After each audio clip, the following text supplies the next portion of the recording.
To continue, now let's speak about the physical aspects of consciousness, because this is even more difficult a concept to understand, simply because there's no concept like this in the human understanding as it is today.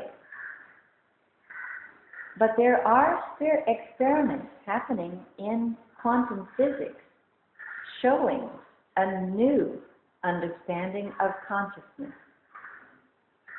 Now, first, quantum is the world of the subatomic, the minuscule world that many believe has no bearing on us as humans.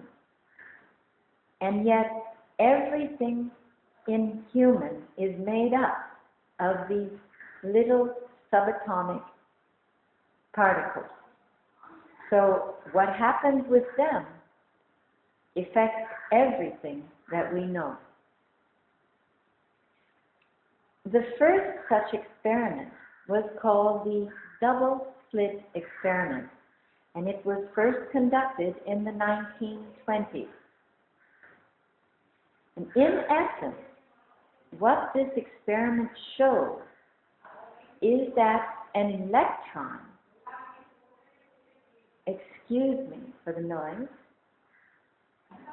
that an electron is aware of what's happening in its surroundings. It chooses how to act according to what it finds in those surroundings, and then it actually carries out the action that it has chosen to follow. Now, these are conscious awareness capabilities. The double slit experiment also shows that humans can change the outcome of the action of the electron simply by trying to watch what it is doing. And what happens is that when the human is observing the electron behaves normally. In other words, it behaves like we expect it to, according to the classical rules of physics that we live by.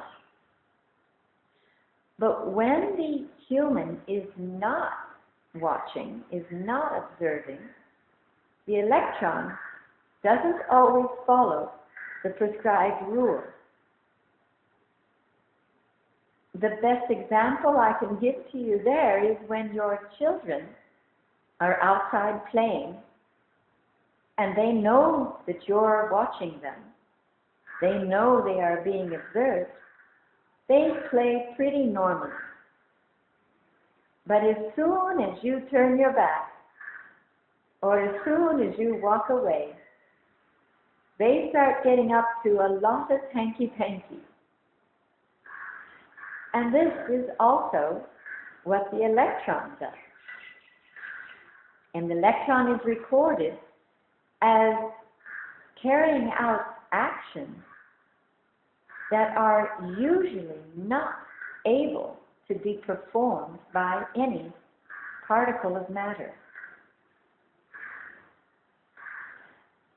Now, there are scientists currently today who are using the double slit experiment and trying to find out the role of consciousness in this experiment. I had the good fortune to be in San Francisco recently at a conference on consciousness, and I asked the senior scientist involved in these experiments, did he have any conclusions yet? And his answer was, yes, it seems that consciousness does have a role in the double slit experiment. So this is actually personally quite exciting because it is the information that I have channeled in my 2 books. The universal consciousness says that everything is consciousness, simply expressed in one form or another. The double slit experiment shows an electron consciousness. And so, because everything in our human realm is made of consciousness, is made of electrons, it shows that consciousness simply is. And so many people say to me, okay, but why is this important? It is important because it means that your thoughts carry consciousness.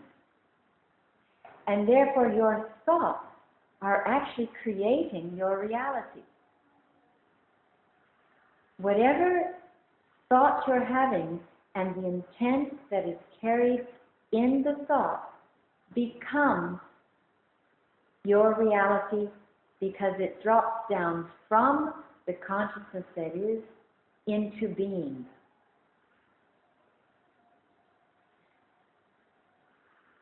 This is the things that make people not quite sure of reality. One person asked me, but what is reality? Everyone's reality is different.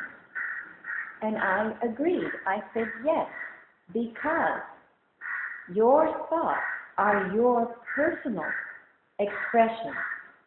And therefore the reality that comes from those thoughts, of course, is going to be a personal reality, not always the same as another's reality. The important point here also is that there is no one reality that is sublime. Other things that drop into our mind, such as things that come to us out of the blue, intuitions, inklings, our dreams that are happening in the subconscious levels of consciousness, these are some of the very first condensations from the consciousness that is into a formed being. Thought and imagination come just after that, simply because they can be direct from the universal consciousness, but we can also manipulate our thoughts and our imagination to create a different world. Some people say to me, and it is true, that my concept of the universal consciousness is their concept of God, or of Allah, Shiva, Elohim, or any of the tribal representations of this same concept. The only difference for me is that God, Shiva, Allah, all of them usually are personalized by the human being by referring to them as he, she.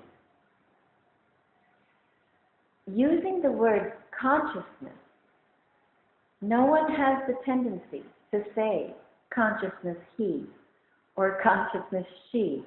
It is always consciousness it. The concept and the meaning remains in the pure state of this all, not reduced into anything else other than this sublime glory.